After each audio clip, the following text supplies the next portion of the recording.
Au moment où on célèbre aujourd'hui 20 mars la journée de la francophonie, la Côte d'Ivoire perd un grand maître de la langue française, Zadi Zaourou, écrivain, poète, dramaturge. L'homme a tiré sa révérence aujourd'hui à Abidjan. Il avait été admis en soins dimanche à la Polyclinique internationale Sainte-Anne-Marie. Alexis Ouedraogo retrace le portrait de cet homme qui aura marqué son temps. Maillet, oui. Quand tu seras seul avec l'homme avec qui tu passeras la première nuit, observe bien sa nudité. Tu découvriras un arbre sans feuillage. Il porte un fruit qui renferme 2 fèves. Ne t'acharne pas sur le fruit, tu tuerais l'homme. Caresse l'arbre, il grandira et grossira à vue d'œil. Ne t'effraie pas. Couche-toi sur le dos et amène-le à s'allonger sur toi.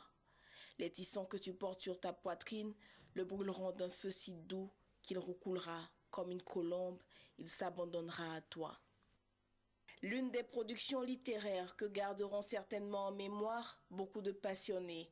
Sa symphonie, le maître ne l'a sûrement pas achevée. Né en 1938 à Soubré, Boté Zadi Zaourou était enseignant, homme politique et écrivain. Admis en soins intensifs à la PISAM depuis dimanche, ce mardi, il a déposé sa plume. Bernard Zadi Zaourou était docteur d'État ès-lettres de l'Université de Strasbourg. Il a été maître de conférence à l'Université d'Abidjan. Là, il a séduit par son atypique vision de l'enseignement, de la contestation politique et de la perception des arts et de la culture africaine. De 1993 à 2000, il occupe la fonction de ministre de la Culture en Côte d'Ivoire. Zadi Zaourou savait apprécier le mot dans sa polyvalence sémantique pour en faire un allié redoutable. Son écriture ravissait les cœurs. Son dernier recueil, Les 4 ans du dégoût, publié en 2008, plonge le lecteur dans les 20 dernières années d'une Côte d'Ivoire en perte de repères.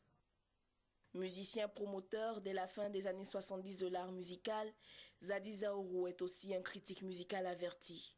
À l'occasion d'un colloque hommage à lui consacré en novembre 2008 à l'Université d'Abidjan, Michel Tanon-Lora, vice-doyenne de l'UFR des langues, de la littérature et des civilisations, dira: après une activité aussi bien remplie, il nous importait de lui rendre un hommage appuyé pour son engagement permanent à l'épanouissement culturel, intellectuel et artistique africain.